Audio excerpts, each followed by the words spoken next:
엘리야의 실패와 회복 첫 번째 시간입니다.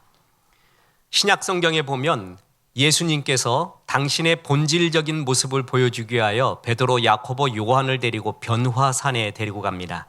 그 변화산에서 등장한 구약의 두 가지 인물이 있습니다. 하나는 모세, 또 하나는 엘리야입니다. 이 둘은 구약, 모세는 율법을 상징하고 엘리야는 선지자를 상징하는 대표적인 인물입니다. 그렇게 큰 인물이 엘리야입니다.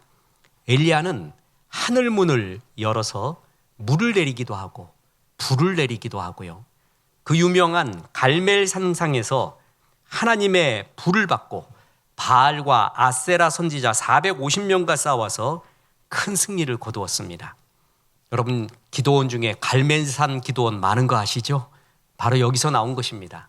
뿐만 아니라 불병거, 불수레를 타고 죽음을 맛보지 않고 하늘로 승천한 구약의 최고의 기적 속에 있었던 사람, 능력의 종, 그가 바로 엘리야입니다. 엘리야가 살던 본문, 그 시대 당시에는 북왕국 이스라엘이 굉장히 암흑한 시대였습니다. 아합 왕이 다스리고 있었는데 야훼 하나님을 믿는 무리들을 한없이 핍박했습니다. 백성들도 하나님을 떠나서 바알과 아세라 신을 믿는 혼돈의 시기였습니다. 이때 하나님께서는 엘리야를 보내시고 엘리야가 이 세상에서 진짜 신이 무엇인가를 보여주는 그 유명한 갈멜산 전투 대결을 벌이게 됩니다. 그래서 하나님의 제단에 불이 내리면서 그곳에서 바알과 아세라 선지자 450명을 다 죽여버립니다. 하나님의 위대하심과 하나님이신 것을 보여준 위대한 선지자였습니다. 그러자 악한 왕비 이세벨이 엘리야를 죽이고자 합니다. 450명을 대결해서 이겼던, 하늘의 불을 받았던 엘리야가 급변하게 됩니다. 그는 도망을 갑니다. 그리고 로뎀나무 아래에서 한탄하고 우울에 빠지고 고독에 처하고 죽기를 바라게 됩니다. 열왕기상 19장 4절 보십시오. 자기 자신은 광야로 들어가 하룻길쯤 가서 한 로뎀나무 아래 앉아서 자기가 죽기를 원하며 이르되 여호와여 넉넉하오니 지금 내 생명을 거두시옵소서. 나는 내 조상들보다 낫지 못하나이다 하고, 주님 저 죽고 싶습니다. 생명 거둬가십시오. 바로 이 장면을 사회 심리학적 용어가 나올 정도였습니다. 엘리야 증후군, 엘리야 신드롬이라는 말이 여기 나옵니다. 어떤 일을 이루고 난 다음에 오는 급격한 탈진, 우울, 고독, 그것을 엘리야 신드롬이라고 합니다. 묻습니다. 갈멜 산상에서의 엘리야의 모습이 진짜일까요? 로뎀나무 아래서 고독하고 우울하고 죽기를 바랬던 엘리야의 모습이 진짜일까요? 어떤 게 진짜입니까? 둘 다입니다. 아무리 엘리야와 같은 능력의 전 위대한 종도 수시로 로뎀나무 아래로 갑니다. 저도 그렇습니다. 여러분도 그렇습니다. 때로는 갈멜 산상으로 가고 때로는 로뎀나무 아래로 가는 이렇게 연약한 우리들이 우리의 모습이고, 이것을 가감없이 성경에 그대로 기록해 준 위대한 능력의 종도 이러하다라는 것을 보여주는 하나님의 은혜가 너무나 감사합니다. 왜 엘리야는 실패했을까? 우리는 성경을 통해서 그 실패의 원인을 알 수 있습니다. 또한 그 실패를 이기고 극복할 수 있는, 회복시켜주는 주의 은혜를 보입니다. 엘리야의 실패의 원인, 첫째로 하나님의 말씀 없이 자신의 생각대로 행동했기 때문에 그렇습니다. 엘리야의 사적을 따라가 보면 엘리야는 한 가지 삶의 라이프 스타일이, 행적이 있는데 한 장소에서 다른 한 장소로 옮겨갈 때 꼭 하나님의 말씀과 기도가 있었습니다. 그런데 이런 삶이 무너지는 것이 오늘 본문에 읽었던 열왕기상 19장에서 무너지기 시작합니다. 자, 저는 어려운 거 안 묻는다 그랬죠? 벌써 여러분 예상하고 있습니다. 19장 전이 몇 장이죠? 18장. 그 전이 또 몇 장입니까? 여러분 조금 어려운 거 물었는데도 다 대답합니다. 두 번이나 다 대답하죠? 17장, 18장에서는 엘리야가 하나님의 말씀을 따라 움직이는 것을 봅니다. 17장에서 엘리야야 가서 전해라. 이 땅에 큰 기근이 있을 것이다. 하나님이 풀어주지 않으면 엘리야 통해서 풀어주지 않으면 그 기근이 그치지 않을 거다라는 것을 아합에게 말하라라고 말합니다. 17장 1절입니다. 길르앗에 우거하는 자 중에 디셉 사람 엘리야가 아합에게 말하되 내가 섬기는 이스라엘의 하나님 여호와께서 살아계심을 두고 맹세하노니 내 말이 없으면 수년 동안 비도 이슬도 있지 아니하리라 하니라. 이 말을 아합이 들었어요. 이 말을 듣는 순간 엘리야는 죽을 사람이 될 수도 있습니다. 여러분, 동서고금을 통해서요, 왕이 직접 잘못을 하지 않다 할지라도 천재지변이 일어나거나 나라에 안 좋은 일이 일어났으면 모든 손가락은 왕으로 향하게 돼 있습니다. 이건 지금도 어느 때도 마찬가지입니다. 그래서 안 좋은 거예요. 그런데 3년 동안 수년 동안 기근이 일어난다고요? 그런 말을 전한다고요? 유언비어 또한 백성을 선동하는 분란시키는 죄로 죽일 수도 있습니다. 하나님이 그걸 알고 아합에게 이 말 하고 난 다음에 너는 아합 만나지 말고 그릿 시냇가로 가라, 피하라 라고 얘기해 줍니다.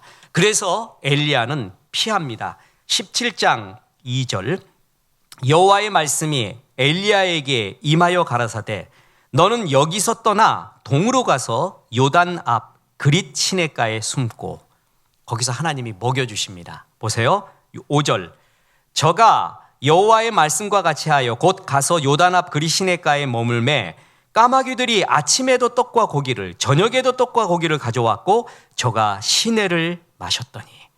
까마귀가 고기와 떡 갖다 줘요. 그릿 시냇가 먹고 있었습니다. 그런데 그 시냇가가 말라버렸어요. 자, 보세요. 가뭄이라 그랬더니 거기도 영향을 미친 거예요. 말랐으면 물을 못 먹으니까 어떻게 해야 돼요? 움직여야 되잖아요. 그런데 엘리야는 꿈쩍도 않습니다. 왜냐하면 하나님이 말씀을 하지 않았습니다. 하나님의 말씀에 의해서 그릿 시냇가로 갔죠. 근데 그렇다고 해서 그 그릿 시냇가가 말라서 물을 못 먹는다 해서 엘리야는 움직이지 않습니다. 가만히 있습니다. 그게 엘리야의 삶이었습니다. 그러고 나서 하나님의 말씀이 임합니다. 17장 8절에 보면은 여호와의 말씀이 엘리야에게 임하여 가라사대 너는 일어나 시돈에 속한 사르밧으로 가서 거기 유하라. 내가 그곳 과부에게 명하여 너를 공개하게 하였느니라. 이 유명한 사르밧 과부의 사건이 이때 일어나는 거예요. 그릿 시냇가에 물이 말랐어요. 근데 엘리야는 움직이지 않아요. 하나님이 말하니까 움직여요.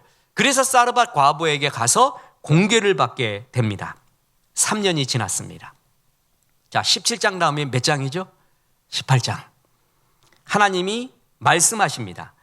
다시 3년 후에 말씀하기 시작했는데 18장 1절 보세요. 많은 날을 지내고 제3년에 여호와의 말씀이 엘리야에게 임하여 가라사대 너는 가서 아합에게 보이라. 내가 비를 지면에 내리리라. 이제껏 아합 피해서 그릿 시냇가로 가라 그랬잖아요. 근데 이제는 아합에게 뭐라고요? 보이라. 나타나라. 그랬더니 18장 2절에 보세요. 엘리야가 아합에게 보이려고 가니 그때 사마리아에 기근이 심하였더라. 보세요.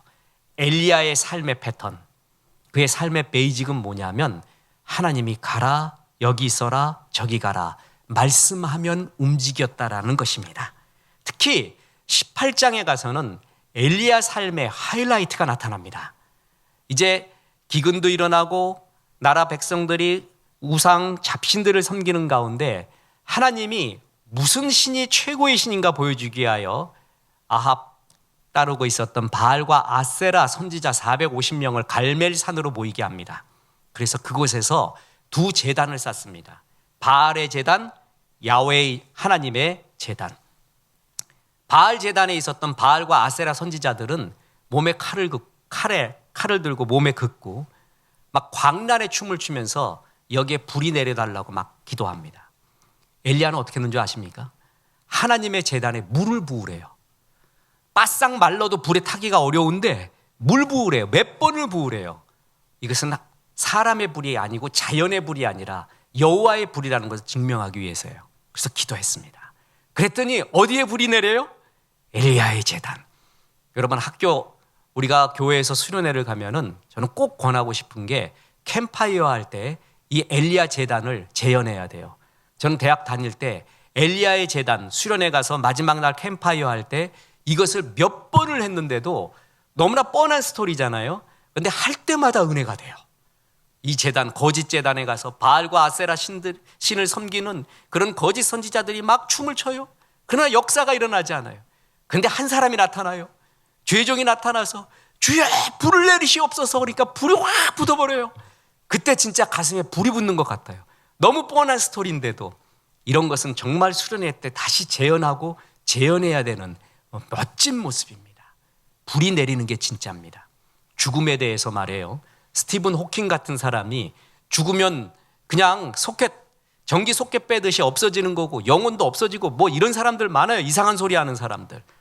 근데 죽었더니 천국이 있고 지옥이 있네. 그게 불이 내린 거예요. 하나님 말씀에 불이 있어요. 지금은 어떤 곳에 불 내리는지 몰라요. 근데 그날 가보면 압니다. 어디에 불이 내리는지, 뭐가 진짜였는지 안 믿어도 어쩔 수가 없어요. 진짜 불은 하나님 말씀에 있습니다. 야훼의 제단에 불이 붙어버렸습니다.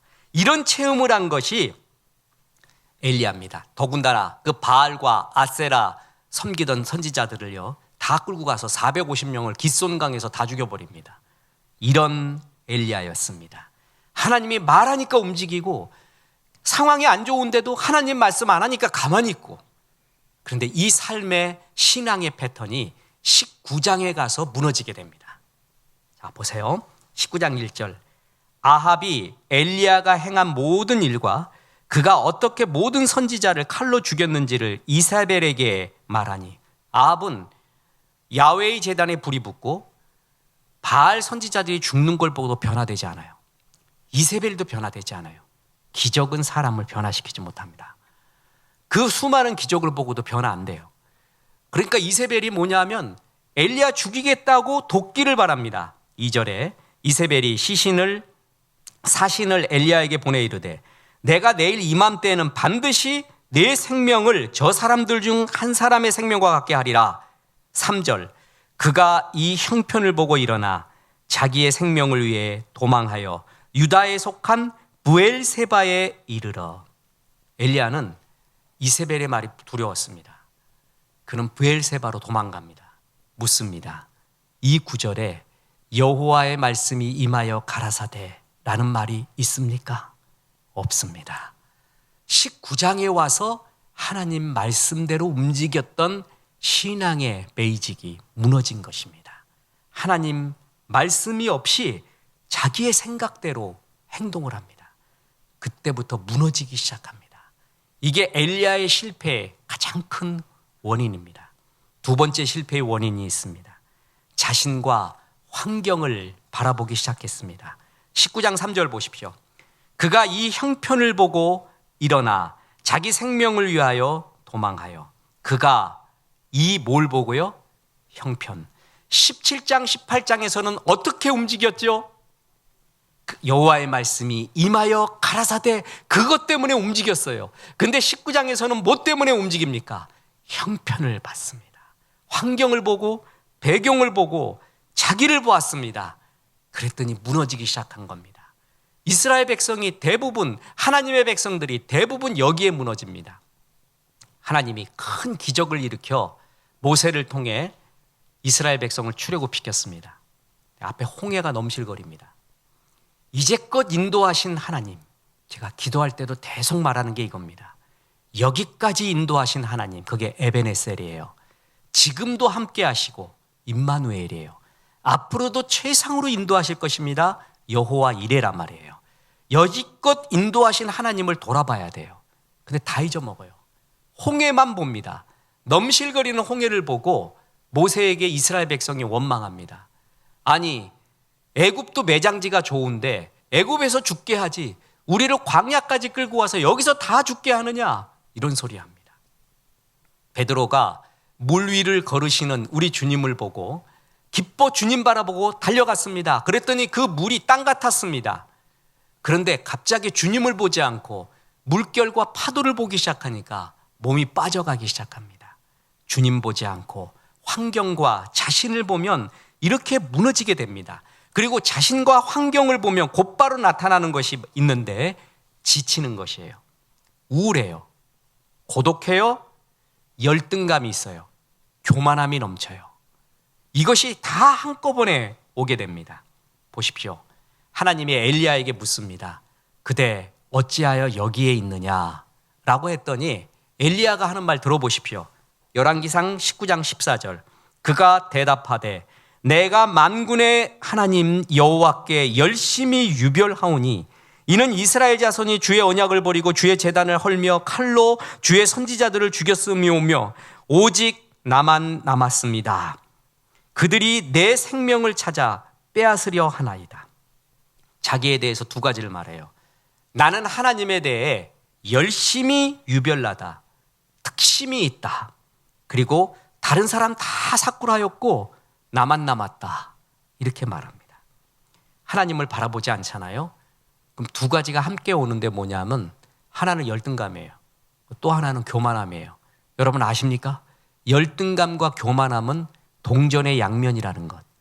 열등감 굉장히 강한 사람이 교만해요. 그리고 굉장히 교만한 사람이 또 열등감이 강해요. 나만 남았대요. 그리고 아시잖아요. 하나님 나 열심히 있는 거 이렇게 살아왔는데 다른 사람은 아무도 없고 나만 남았습니다. 이렇게 말하고 있습니다. 내가 전에는 하나님 말씀으로 움직였는데 지금 환경 보고 도망쳐 왔습니다. 죄송합니다 주님. 이렇게 말했어야죠. 근데 이렇게 말하고 있는 모습, 자신과 환경과 하나님 말씀 없이 움직일 때 이런 감정들이 복합적으로 나타나게 됩니다. 이게 엘리야의 실패의 주된 원인이었습니다. 주의 말씀 없이 움직였습니다. 자신과 환경을 바라봤습니다. 그랬을 때 이런 엘리야를 하나님은 가만히 두시지 않죠. 주님은 회복시켜 주십니다. 이 회복시켜 주신 주의 은혜가 얼마나 감사하는지 모릅니다. 주님의 회복의 방법이 있습니다. 첫째로 먹여주고 어루만져 주십니다. 이놈의 자식아, 갈멜산 기억 안 나? 네가 이러고 있어야 돼? 그리고 엉덩이 걷어차면서 빨리 기도원가. 그러지 않고 주님이 보세요. 19장 5절. 로뎀나무 아래 누워 자더니 천사가 어루만지며 이르되 일어나서 먹으라 하는지라. 본즉 머리맡에 숯불에 구운 떡과 한 병 물이 있더라. 이에 먹고 마시고 다시 누웠더니 먹어라 마셔라 자라. 아무 말 안 해요. 특히 천사가 뭐 했다고요? 먹을 거 갖다 주기만 한 게 아니라 어루만졌대요. 저는 이 구절이 그렇게 좋습니다. 어루만져 주세요. 주의 손길로. 그때 얼마나 감미롭고 얼마나 눈물 나고 얼마나 힘이 되겠습니까? 근데 19장 7절에 또 이런 구절이 나옵니다. 여호와의 사자가 또다시 와서 어루만지며 이르되 일어나서 먹으라. 내가 길을 이기지 못할까 하노라 하신지라. 하나님의 사자가 또 왔습니다. 그리고 하는 말이 인젠 기도원 가야지. 인제는 갈멜산 다시 가야지. 그러지 않습니다. 또다시 먹여줍니다.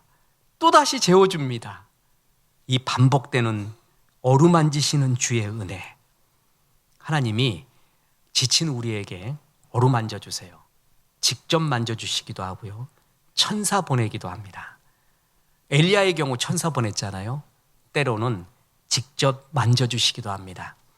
강은교 시인의 시 당신의 손이라는 시에 이런 구절이 나옵니다. 당신이 내게 손을 내미네. 당신의 손은 물결처럼 가벼우네. 당신의 손이 길을 만지니 누워있는 길이 일어선 길이 되네. 당신이 슬픔의 삶을 만지니 머뭇대는 슬픔의 삶이 달리는 기쁨의 삶이 되네. 아, 당신이 죽음을 만지니 천지에 일어서는 뿌리들의 뼈. 이병주 선생이 그랬죠. 햇볕에 손길이 닿으면 역사가 되고 달빛이 만물에 닿으면 신화가 된다고 했습니다. 길거리에 있는 돌멩이도 예술가의 손에 닿으면 예술품이 됩니다. 사람도 그렇습니다. 위대한 하나님의 손이 닿으면 춤을 추는 거룩한 존재가 되고 어떤 악인의 손에 닿으면 멀쩡한 사람도 악인이 되어버립니다. 누구의 손길을 받느냐? 이 손길 중에 가장 아름다운 손길이 예수님의 손길입니다. 저는 예수님이 병자와 약한 자와 어눌한 자를 고칠 때 그렇게 만져주시는 것이 항상 그렇게 은혜가 됩니다. 만져주시지 않아도 되거든요. 손을 얹지 않아도 돼요. 말씀 한마디도 되고 멀리 있어도 돼요. 근데 주님이 꼭 치유하시고 회복시키기 위해서는 하시는 말씀이 나에게 오라고 해요. 나에게 오라. 그리고 오잖아요? 그럼 묻습니다. 네가 낫기를 원하느냐? 아니, 낫지 않기를 원하는 사람이 어디 있습니까? 근데 있어요. 어떤 사람이 그런 줄 아세요? 저 사람이 너무 힘들어요. 고난이 너무 길어졌어요. 그러면 낫고자 하는 소망도 없어집니다. 마귀가 그 소망을 뺏어가 버려요. 하나님은, 예수님은 다시 그에게서 소망을 불러일으킵니다. 나올 수 있지 않니? 다시 할 수 있지 않니? 그걸 원하니? 라고 물어봐요. 그래서 소망을 먼저 회복시켜줘요. 그래서 주여 낫기를 원하나이다. 그러면 그 다음에 더 급한 환자, 아쉬운 환자, 안타까운 환자일수록 주님이 손을 얹으십니다. 보세요.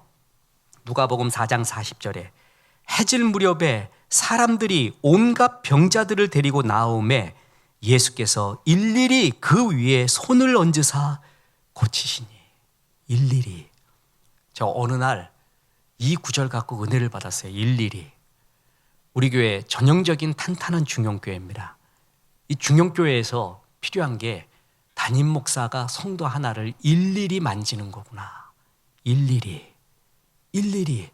이게 굉장히 중요하다는 것을 느꼈습니다. 예수님이 일일이 손을 얹었습니다. 그러지 않아도 됩니다. 원격으로 말씀만 해도 됩니다. 그런데 일부러 손을 대십니다.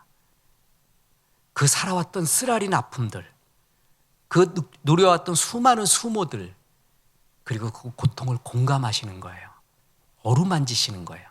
저는 특히 예수님이 만진 사건 중에서요, 마가복음 7장 31절에서 35절까지 나오는 청각장애인, 동시에 말을 못하는 언어장애를 갖고 살았던 사람을 만지시는 것, 감동입니다.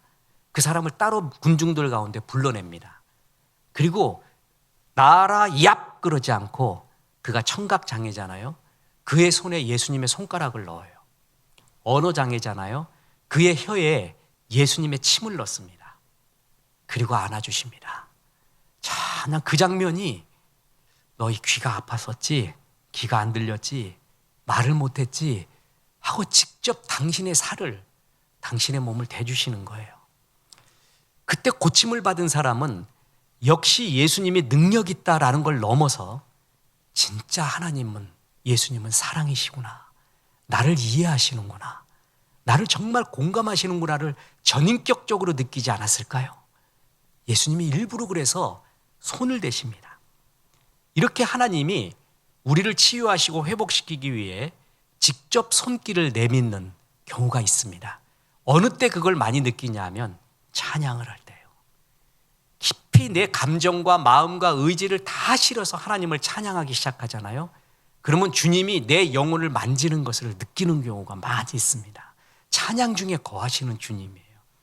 저는 계속 간증하지만 지난 송구영신 예배 때 저도 연약하고 부족한 종이고 죄 많은 종이라서 왜 낙심하고 실망하고 괴로운 일이 없겠습니까? 예배 드리는데 참 낙심이 돼요. 감정도. 근데 찬양을 시작을 했는데 알 수 없는 주의 만지심, 확신, 그리고 달려갈 길에 대한 비전, 이런 것들을 주님이 찬양 속에서 막 말씀하시고 느끼게 해주시는 거예요. 이루 말할 수가 없어요. 그건 체험해봐야 알아요. 그리고 같이 하래요. 너 혼자 하지 말고 같이 찬양하래요.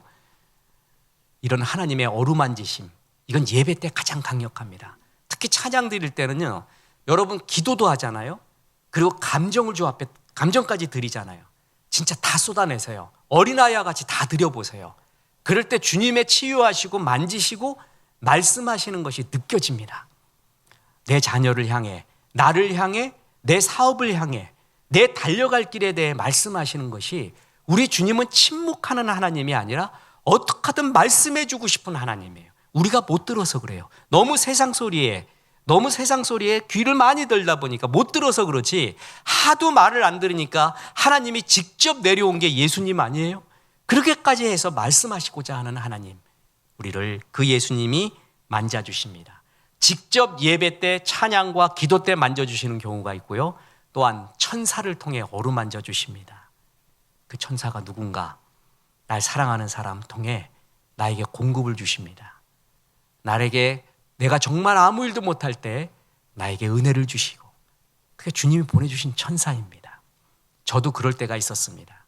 일하지 못할 때, 아무것도 못할 때, 오직 공급받는 것만 살았을 때, 그 눈물겨웠을 때, 모든 자존심도 무너지고, 그러나 주여 주의 은혜만 구합니다 하는 그때가 있었는데, 주님은 천사를 통해서, 사랑하는 사람들 통해서 그것을 채워주시고 먹여주세요. 엘리야 경험할 때가 있습니다. 그때 그냥 받으십시오. 그때 감사합니다 하고 받으십시오. 그것이 큰 은혜입니다. 하나님은 가만히 놔두지 않고 어루만져 주십니다. 그러면서 은혜를 알게 하십니다. 다시 말합니다. 모세는 율법 받은 율법의 상징이요, 엘리야는 능력을 행하는 선지자의 상징입니다. 두 사람 들라면 모세와 엘리야예요. 그 정도로 위대한 사람이에요. 그런데 아십니까? 둘이 공통점, 둘 다 죽기를 바랬어요. 성경에 죽기를 바랬던 4명의 대표적인 사람이 있는데, 하나가 모세, 엘리야, 욥, 요나예요. 그 중에 요나가 정말 죽기를 바라는 이상한 형태의 죽음, 그건 나중에 설교를 할 겁니다. 욥은 너무나 고난이 심해서 죽기를 바랬어요. 모세와 엘리야, 그 또한 하나님의 일을 하다 지쳐버렸습니다. 자기를 보다 지쳐버렸습니다. 그래서 못하겠습니다 하고 죽기를 바랬던 사람입니다. 마귀가 누구를 공격하는 줄 아십니까? 바로 이렇게 일하는 사람입니다. 모세와 엘리야, 일하는 사람의 대표적인 사람, 그것을 이룬 사람의, 성공한 사람의, 능력을 행한 사람의 대표적인 사람, 이런 사람을 마귀가 건듭니다. 그래서 낙심을 주려고 합니다. 여러분, 축구 경기에 나갔던 사람이 낙심하죠. 라면 먹고 결과 어떻게 됐니? 몇 대 몇이래? 아이, 그렇구나. 그런 사람 낙심도 안 합니다. 직접 가서 뛴 사람이 낙심을 합니다. 좌절을 합니다. 마귀는 이런 사람을 건드리려고 합니다. 넘어뜨리려고 합니다. 자, 엘리야가 그랬습니다. 근데 잘 들어보십시오. 지금 엘리야가 천사가 먹여주는 것을 먹고 있습니다. 그죠? 엘리야가 뭘 하고 있죠? 엘리야는 자존심 상했을 거예요. 내가 이제껏 여호와께 내 마음이 열심히 특심하오니, 유별하오니, 다른 사람은 다 그럴지라도 나 혼자 남아서 이 일을 했잖아요. 그런 사람인데 내세울 게 없습니다. 지금 뭘 해야지, 이 사람이 뭘 해야지 먹여주는 걸 갖고, 아, 당연히 하나님 먹여주는구나, 주의 일 하니까, 이렇게 여기는데 하는 게 없습니다. 도망쳤어요. 그냥 죽겠다고 했어요. 의의가 하나도 없어지는 거예요. 의의.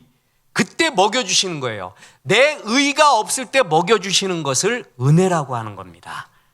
바로 이때부터 엘리야는 새로운 차원으로 넘어가요. 그게 뭐냐면 은혜를 아는 차원이에요. 은혜를 아는 차원. 다윗 또한 그랬습니다. 다윗 또한 그의 속에는 사울 왕과 같은 부정적인 요소가 있었지만, 그는 광야의 사건, 나발의 사건을 통해서 자기 속에 있는 사울을 다 죽여갑니다. 그리고 내 의가 아닌 하나님의 은혜를 잡기 시작합니다. 들어보십시오. 자기를 자기의 의로 증명할 필요가 없는 상태를 은혜의 상태라고 합니다. 나의 멋짐을 내가 이뤄놓은 의로 표시되지 않는, 그것이 허용되지 않는 상태를 은혜라고 합니다. 여호수아서에서 제일 많이 나오는 단어 중에 하나가 받아라입니다. 주의 땅을 받아라. 젊은이들에게 특히 말씀드립니다. 설교 때 정말 많이 강조했습니다. 이 세상 최고의 실력은 사랑받는 실력입니다. 받으면서부터 시작됩니다. 주님은 주기를 원하는데 받지 않으려는 사람이 있어요. 받는 법을 모르는 사람이 있어요. 인간사에도 사랑을 주고 싶은데 사랑받는 법을 몰라요. 받지 않으려고 해요. 이 세상 최고의 실력은 사랑받으면서부터예요. 사랑받으면 그 공동체에서 이기게 돼 있습니다. 어느 놈이 제일 센 놈이냐? 사랑받는 놈이에요. 그 사람은 반드시 이기게 돼 있어요. 자존감이 강하게 돼 있어요. 여호수아서에서 끝없이 말합니다. 땅을 받아라. 은혜를 받아라. 성경에서 악인, 미련한 자는 하나님을 모르는 자입니다. 다시 말하면 뭔지 아세요? 신앙생활을 하는 사람에게도 적용돼요. 은혜를 모르는 자입니다. 은혜 모르고 자기 의로서 자기를 증명하려고 하는 사람은 아직 신앙의 진짜 깊은 차원에 못 들어갑니다. 하나님은 모세, 다윗, 엘리야 같이 의를 내세울 수 있을 만한 사람들에게 아무것도 아닌 걸 보여줍니다. 자기 자신이. 그리고 이제 은혜의 차원으로 넘어가게 합니다. 보십시오. 골로새서 1장 6절에 이 복음이 이미 너희에게 이름에 너희가 듣고 참으로 하나님의 은혜를 깨달은 날부터 너희 중에서와 같이 또한 온 천하에서도 열매를 맺어 자라는도다. 뭘 깨달은 날부터? 은혜를 깨달은 날부터. 저도 아름다운 율법주의자였습니다. 중2할 때 예수 영접하고 얘기했죠. 중3 때 3가지 결심을 하나님께 드렸습니다. 하루에 3번 이상 거짓말하지 말자. 3번 이상 유행가 안 부른다. 짤짤이 하지 않는다. 그리고 한 가지 더 있는데 그건 차마 말은 못하겠습니다. 절대 안 한다. 그 진짜 안 했습니다. 여러분 짤짤이라고 아십니까? CTS 내가 매일 기쁘게 하는데 김지선 아나운서 같이 이렇게 대담했던 분이 짤짤이 하니까 눈이 반짝거리면서 서로 한참을 얘기했습니다. 보니까 편집에서 다 잘렸어요. 그 짤짤이 방법도 한 5가지 되는 거 아세요? 이거부터 시작해서 벽치기부터 해서 던지기. 그러니까 아주 되게 유행이었어요. 되게 하고 싶었어요. 손이 달달 딸려갖고. 근데 그거 안 했습니다. 진짜 안 했습니다. 한 번도 안 했습니다. 행복한 율법주의자, 아름다운 율법주의자였어요. 난 그게 신앙이 단 줄 알았어요. 그러다 어느 날 이 차원이 아니구나라는 걸 알았어요. 그게 은혜의 차원을 알면서부터입니다. 스님들이 3가지의 노래를 부릅니다. 하나는 입적송입니다. 내가 왜 스가 되었는가? 스님이 되었는가? 그걸 부르는 게 입적. 내가 왜 출가를 했는가? 그 다음이 오도송입니다. 도를 깨달았을 때예요. 하고 깨달았을 때 오도송. 마지막이 열반송입니다. 죽기 전에 이제 삶의 깨달음을 다 말하고 마지막 엑기스가 열반송. 아주 유명한 열반송이 성철 스님의 열반송 아니에요? 근데 이 입적송, 오도송, 열반송 중에 제일 위험한 게 오도송이라고 합니다. 그래서 오도송을 하고 난 다음에 겸손해야 되는 거예요. 다 깨달았어요. 산은 산이고 물이 물인 걸 알았어요.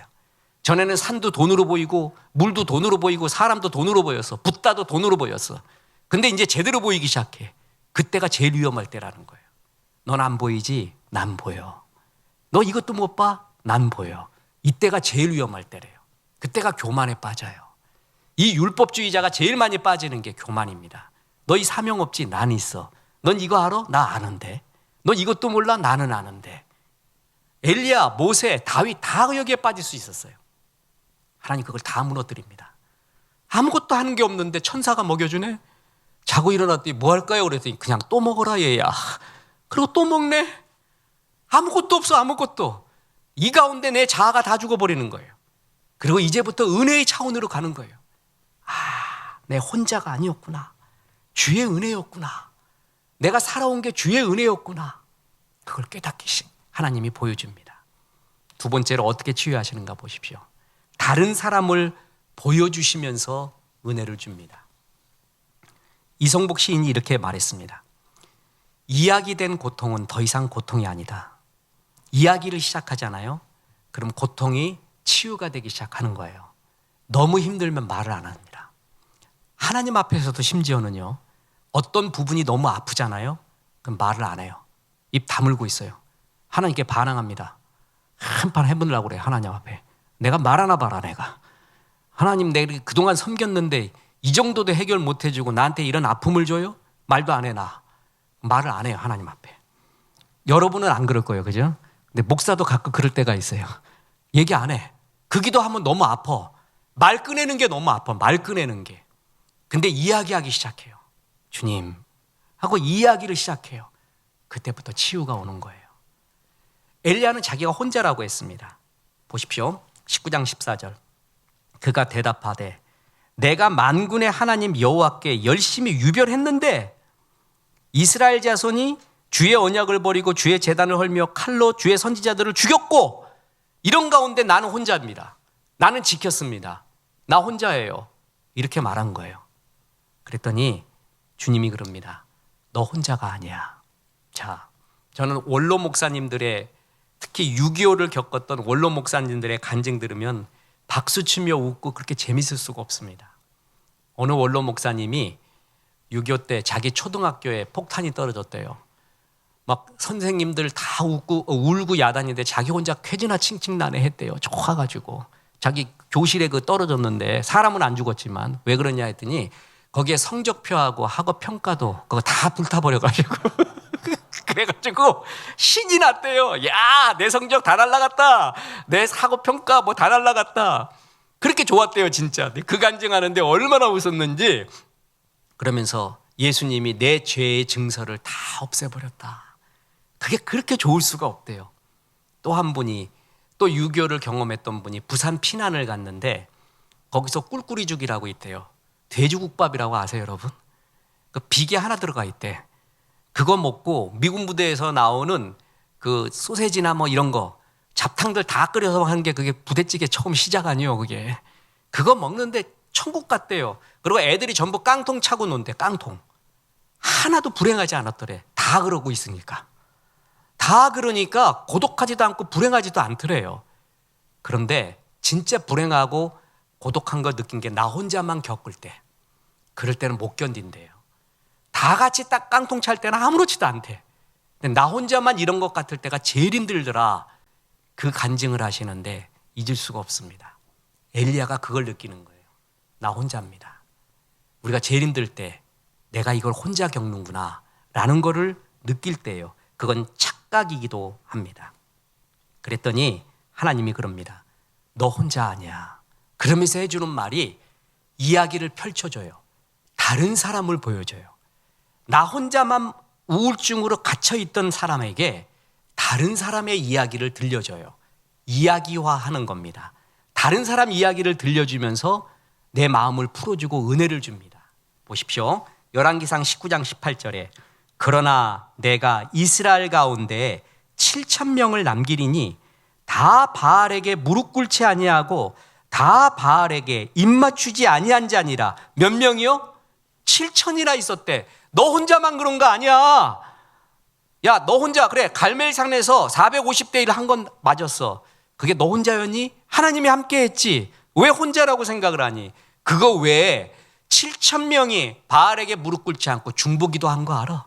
그들이 그곳에서 각자의 역할을 다 하고 있었던 거 알아? 그 사람이 7,000이나 되었다.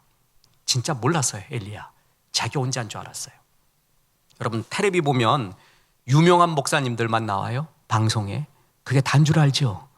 진짜 무명 목사님들 보세요. 엘리야는 이름이라도 날렸어요. 근데 7,000명, 순결함을 지켰던 7,000명은 무명이었습니다.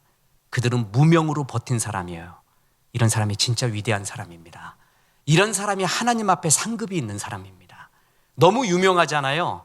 사람 칭찬 다 받아서 하나님 앞에 상급 별로 없습니다. 진짜 그렇습니다.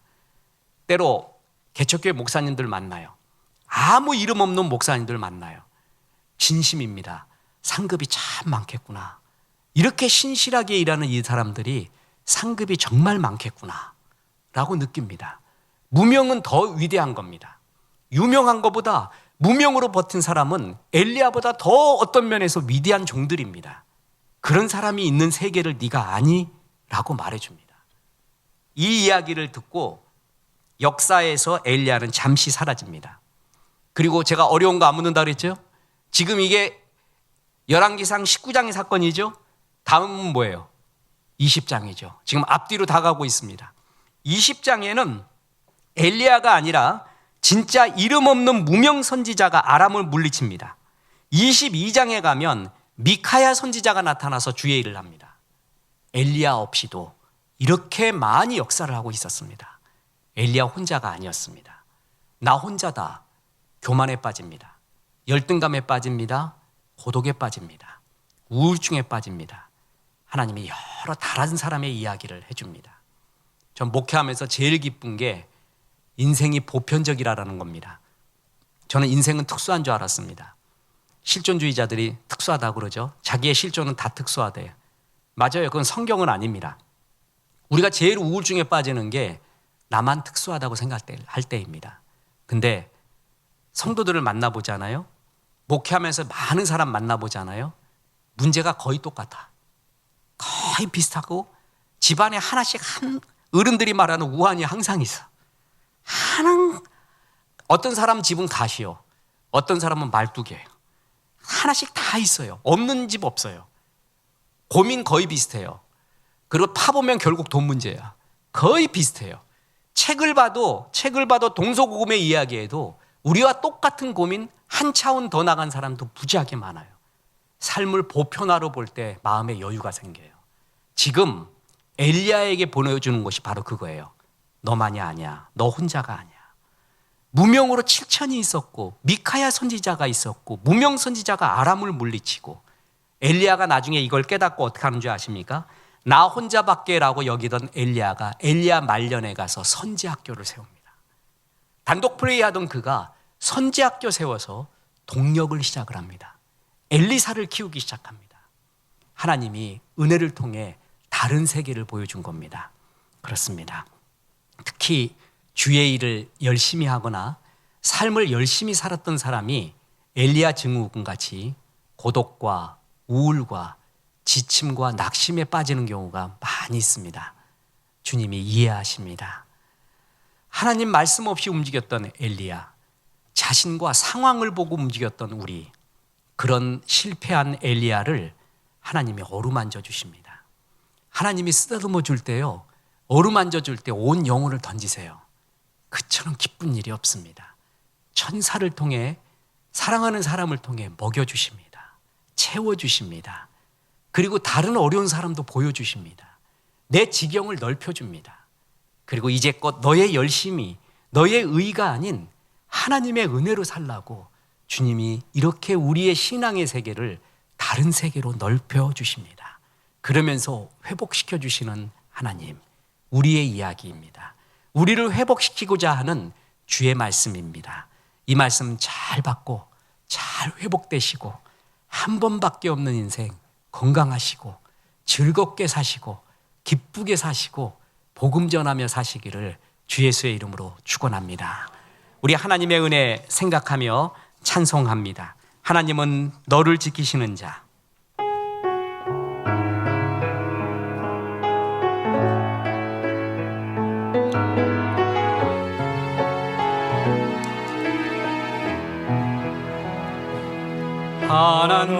하나님은 너를 지키시는 자, 너의 우편에 그늘 되시니 낮에 해와 밤에 달도 너를 해치 못하리.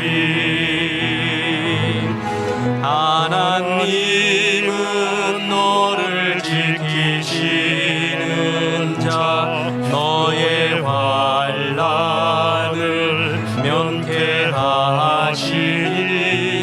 그가 너를 지키시리라. 너의 출입을 지키시리라.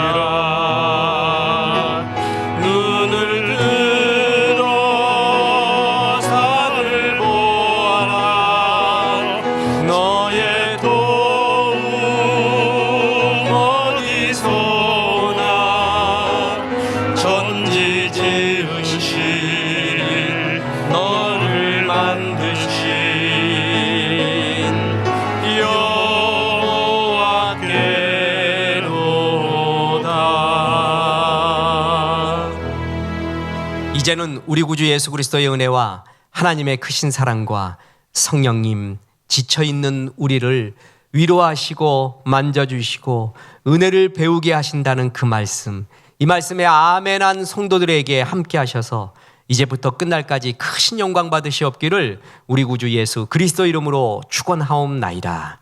아멘.